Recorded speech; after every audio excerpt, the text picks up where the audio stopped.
Hello guys, and welcome back to another cold episode. On today's episode, as you can tell by the title and the thumbnail, we are talking about Karakuri in the theme Chronicle, the new event that's currently going on. Because, guess what? They're from the story mode. Did you know that? I'm sure you didn't. Actually, I'm sure you did. But Karakuri is a great archetype that focuses on spamming synchro monsters because they are able to on-synchro summon, special summon more monsters, which then gets you more monsters, which then gets you into more synchros, which is great.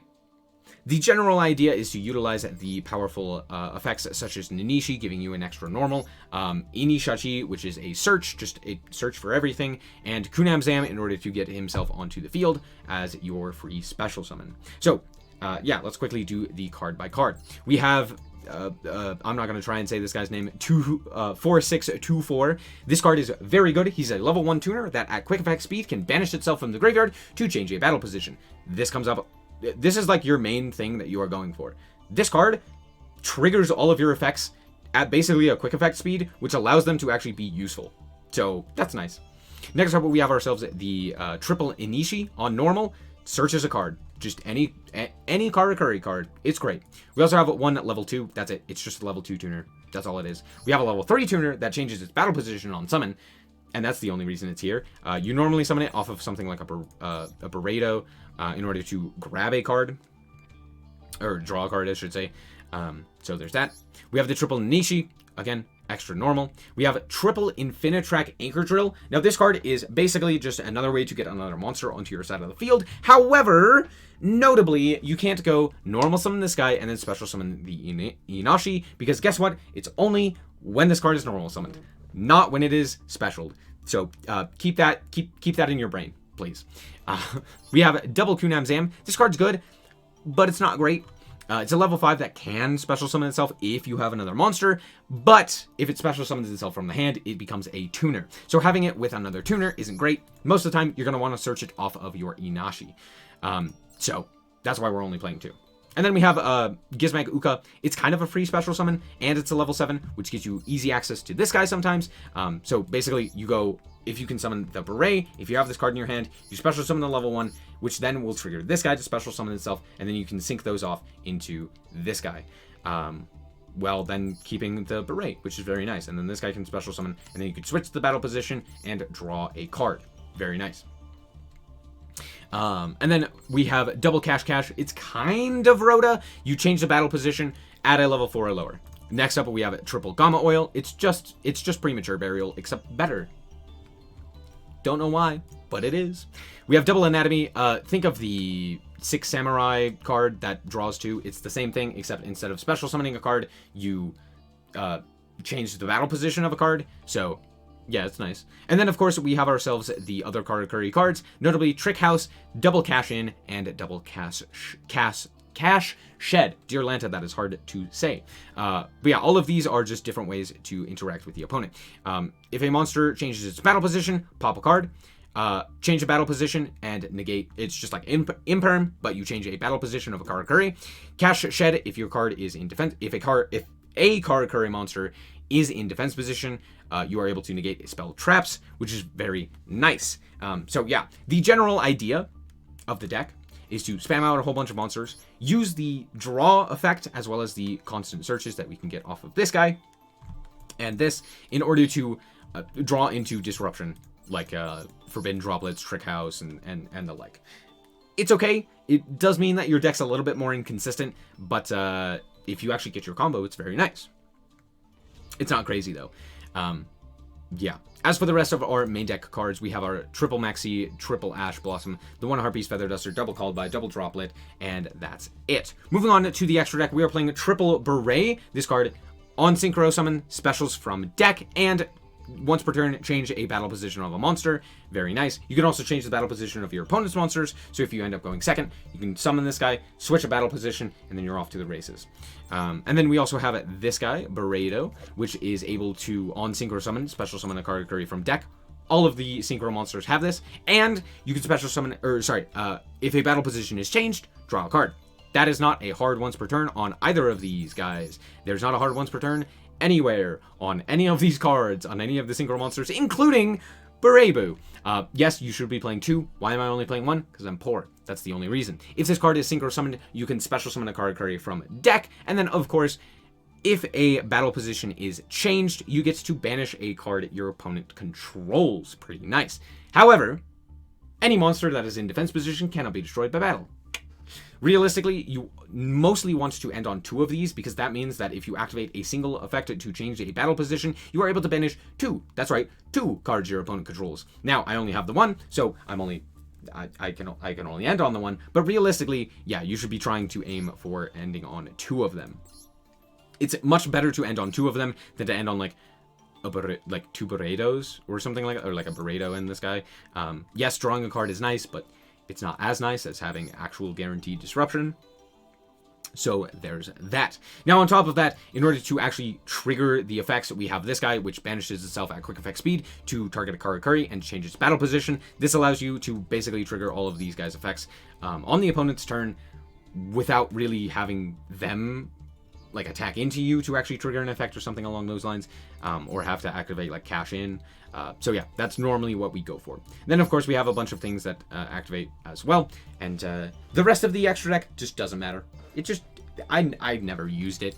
Genis is okay, or Genius I should say, is okay. Yes, you can also play like the Infinitrack stuff, but then it becomes more Infinitrack, then it does become Karakuri, like you barely use the Karakuri stuff.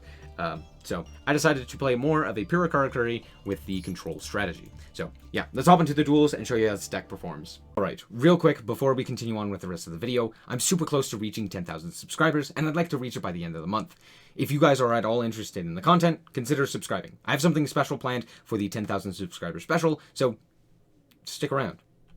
Alright, here we are going first, and, well, you know, this is what we like to see. We have the full combo, technically, with the Anishi. Yeah, it literally is just full combo for us here, so we can grab the Kunamzam, special summon out the Kunamzam, and now we have a 7. So we're going to go and activate the effect of our Beret in order to special summon it from deck, and we're going to special summon the 1, which will then allow us to synchro into the Buredo. Buredo is then going to special summon out another 1, and then we can change its battle position and draw a card. We draw into the Infinitrack Anchor Drill, which is fine, and then we're going to go for Burebu. Burebu is then going to special summon out at the Nanishi, which will then allow us to normal summon another monster, and then we go into Genius.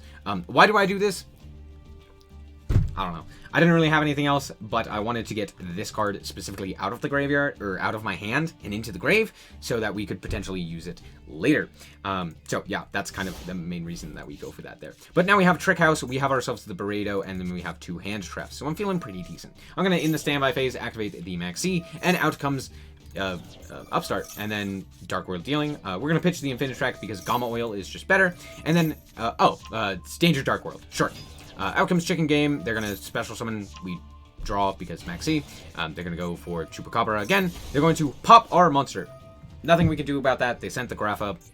Sure. Okay, that's fine. They're gonna activate and go for the Mothman. Mothman effect. We actually get to now pitch ourselves the Karakuri cash in. However, while this does have a graveyard effect where if you control a Karakuri monster, you can banish it and switch a monster's attack position, we don't actually get to do that. So, a little sad. Had we not gone for Genius, we would have been able to. I just pitched the Harpy's Feather Duster off of that. They're going to go for Jackalope, which we snipe the Jackalope, which then specials out the Bigfoot? Okay, out comes Grapha. They're gonna go for Hope, Harbinger, and Bistwa. Now, granted, Numeron Dragon is banned. I almost said negated. Yeah, Numeron Dragon is banned. Oh my gosh. But this is what they went for? Why Abyss Dweller? I ain't doing nothing in the grave. Well, I guess I guess there's this in the grave, but like, huh? Okay, it's fine. Alright, sure. Abyss Dweller. Oh, we're making Zeus. Okay, cool. Well, the third Ash? Okay, it's fine. Well, we're gonna go for the Infinitrack Anchor Drill. They're gonna activate Zeus. I'm gonna activate Droplet, and at this point, the game is over. So, there's that. Now we're gonna go for Anatomy. We're gonna then extra normal out this guy. Go for the Beret. We're going to special summon out the 2, because why not? And then we get to go for the Shogun Saga. We get to switch this guy to attack position, which will then trigger all 3 of these guys' effects. We're going to banish the Zeus. My opponent realizes the writing on the wall and concedes. Yeah, we would have gotten a +2 there, as well as just having a whole bunch of monsters on our side of the field. And then we could have just walked in for lethal. So, yeah, good game. Alright, so here we are once again going first, and this hand looks quite a bit different, but you'll see that it looks much better towards the end. So we're going to go for the Inashi-chi, which is going to actually add Anatomy here, because we already had the Kunam Zam. So we're going to go and special summon the Kunam Zam, which will then put a counter on the Anatomy. We'll then go and special summon out our level 1, which will then also trigger our Uka. I always forget its name. Uka. Uka will then special summon out the Paredo. Special summon out another level 1. We're going to switch its battle position, which will then trigger this guy's mandatory effect. It is a mandatory effect to draw, by the way. And then we get to draw another 2, and we drew into Gamma Oil, which is very nice for us. So we're going to special summon out another one of this guy. We're going to switch its battle position, and then draw another card, another Inishi. It's not the greatest of draws, but like, hey, we have cash in. Like, maybe we do something here. But guess what? We haven't used Nanishi here, so we actually get to go and normal summon the Inishachi in order to grab up Cash Shed. Happy day. We're gonna then special summon out our Beredo so that we have ourselves extra access to drawing cards and potentially drawing into something like an Ash or a Max C. So that's the idea here. So here comes my opponent with Crusadia Maximus, which is fine, but at this point, I see it come down. I'm going to switch my battle position so that we can banish it with our Berebu, and then they go for Testament, which doesn't do anything. Well, I'll just tell you right now, it doesn't do anything. So I'm going to activate the 3 mandatory effects to draw 2, and then we are going to increase the attack, and then we're going to banish that. They're going to give us the Kaiju, and then activate the Pot of Desires. I see that, and I'm like, yeah, no, you're not drawing 2. Shut up. And then they concede, realizing that the game is over and they can't really do anything else. We also still had the cash in, which would allow us to negate an effect monster. So yeah, as soon as an effect monster comes down, we could just negate its effects, and then it's just kind of the end of the game. So yeah. And I think that more or less covers the idea of the deck. Yes, you can go second with this deck if if you happen to draw like Forbidden Droplet and just OTK. You basically do the same thing, except this time you're just kind of summoning a whole bunch of really big monsters and then just attacking. You can even switch like battle positions with Beret. But yeah, I didn't have a going second where I actually won, because this deck is really bad at going second, because if you don't get your combo and it gets interrupted in just about any way, you just kind of lose. So you just kind of have to hope that you draw something like a Droplet or an Ash Blossom or a Maxi or something like that, and it actually goes through and stops your opponent from playing the game. And at that point, it's not really fun to watch. So yeah. Anyway, I like this deck. I think it's very fun. It is very bad though. I'm just gonna come out and say it. It's not a very good deck. While I like it, that doesn't mean it's very good.